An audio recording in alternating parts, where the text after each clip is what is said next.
आखिर क्या होगा लोकसभा में? एक प्रत्याशी के रूप में आप भी देखे जा रहे हैं। देखिए, सब प्रत्याशी के रूप में देखे जा रहे हैं और हमारे सीनियर है अकेला यादव जी, ये भी देखे जा रहे हैं। तो सब मिल के मंथन करके एक कैंडिडेट को आगे करने का काम आज से कल तक पार्टी की तरफ से होगा। देखिए, हमारी पार्टी कार्यकर्ताओं के भावनाओं के अनुरूप निर्णय लेना चाहती थी, इसलिए आज ये बड़ा बैठक हुआ जिसमें सभी हमारे हज़ारीबाग लोकसभा में जितने भी पदाधिकारी हैं, जो अलग अलग कांग्रेस संगठन में पदासीन हैं, उन सब के साथ एक बैठक हुई ताकि उनके भावनाओं के अनुरूप हमारे आला कमान तक मैसेज पहुंचाया जा सके कि उनकी भावना क्या है।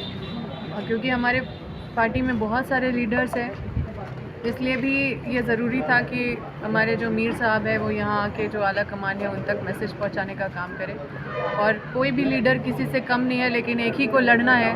और ये निर्णय सब लोग मिलके सबके मतलब जो अगर फॉर एग्ज़ाम्पल अकेला यादव जी रहेंगे तो भी हम उत्साहित रहेंगे, हम रहेंगे तो भी अकेला यादव जी उत्साहित रहेंगे। तो हमारे बीच में इस तरह का समन्वय है और हम लोग पार्टी आला कमान पे छोड़े हैं। जो भी निर्णय होगा उस पर हम लोग कमर कस के हम लोग सब तैयार हैं। यहाँ पे हज़ारीबाग लोकसभा को बचाने की बात हो आ गई है इस बार, क्योंकि यहाँ की जनता बहुत ज़्यादा डरी हुई है और बहुत ज़्यादा परेशान है इस बात से कि जिस तरह से 10 साल जो यहाँ के लोगों के लिए कुछ नहीं किया गया और जो लगातार यहाँ पे मजबूरी में यहाँ के लोग को वोट देना पड़ता था और उसके बाद भी यहाँ के लोगों के बीच में निराशा ही हाथ लगी।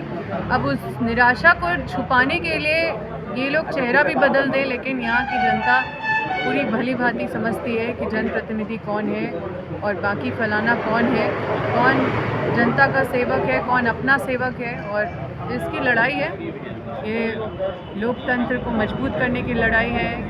यहाँ पे सभी को न्याय पहुँचाने की लड़ाई है, विस्थापितों को न्याय पहुँचाने की लड़ाई है। किसी का हिम्मत नहीं है जो बीजेपी के कोई भी सांसद अडानी के खिलाफ लोकसभा में बोल दे या एनटीपीसी के खिलाफ लोकसभा में बोल दे या विस्थापितों के हित में लोकसभा में बोल दे। इतने भारी संख्या में बीजेपी के इतने सारे लोकसभा कैंडिडेट वहाँ पे, मतलब लोकसभा मेंबर एमपी सारे वहाँ पे बीजेपी के मैक्सिमम है, लेकिन कभी भी एक भी सांसद की तरफ से हमने नहीं सुना कि विस्थापितों का दर्द उसने उठाया हो या युवाओं का दर्द उठाया हो या महंगाई बेरोज़गारी का इशू वहाँ पे रेज़ किया हो। मतलब ये पूरी तरह से कठपुतली वाली पार्टी है जो बस अपने इशारे पे हर नेता को चलाती है। और जब मनीष जायसवाल प्रत्याशी बनाए गए, उनके कार्यकाल को किस रूप में देखते हैं आप? विधायक रहे 9 वर्षों तक, अब लोकसभा के प्रत्याशी बनाए गए हैं।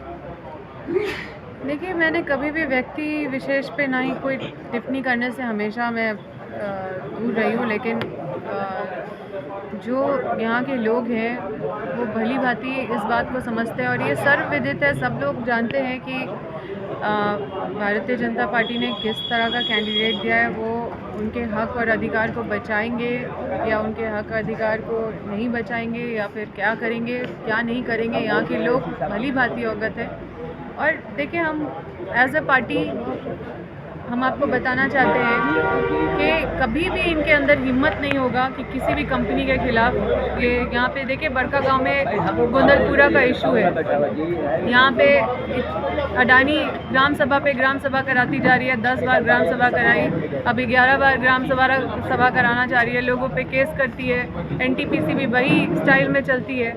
तो ये जो मनमानी और जो हमारे कांग्रेस पार्टी में 2013 RFCT LARR का कानून बना था या फॉरेस्ट को बचाने के लिए जो कानून बना था, ये सभी केंद्र सरकार के द्वारा धज्जी उड़ा दी गई है। जितने भी कानून जन भावनाओं को बचाने के लिए जो कांग्रेस पार्टी लेके आई थी, वो सबका धज्जी उड़ता दिख रहा है और पूरी तरह से मनमानी चल रही है। बस आप यशवंत सिन्हा से मिले हैं, विधायक जी भी मिले हैं, तो क्या गुफ्तगू में सामने आ रही है बात?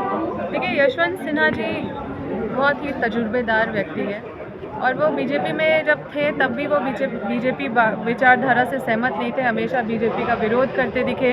और जब उनको समझ में आया कि उनके भावनाओं को बीजेपी नहीं समझ रही है, तो उन्होंने भी बीजेपी छोड़ के और बीजेपी के साथ छोड़ के और हमारे हमारे तरफ आए हैं, क्योंकि वो भी समझते हैं कि भारत देश हमारा सेफ नहीं है बीजेपी के हैंड्स में।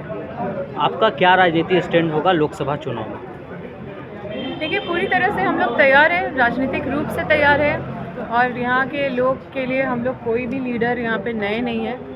सब लोगों के बीच में रहने का 24 घंटा काम करते हैं। कभी भी एक कॉल पे, कभी बड़कागांव हो या हज़ारीबाग हो या बरी हो, चाहे अकेला यादव हो, चाहे कहीं भी बुलाया जाता है तो हम लोग जाने का काम करते हैं। लोगों के इश्यूज़ को हमेशा, चाहे वो क्षेत्र का हो, क्षेत्र के बाहर का हो, हमेशा उस इश्यूज़ को उठाते रहे हैं और उस पर हमेशा एग्रेसिव रहे हैं। इसलिए हम लोगों को अब खुशी है इस बात का कि लोग हम लोगों के कैंडिडेट को जानेंगे और बीजेपी के कैंडिडेट को भी जानेंगे। हम सबको बताने का ज़रूरत नहीं है कि हम कौन है और वो कौन है।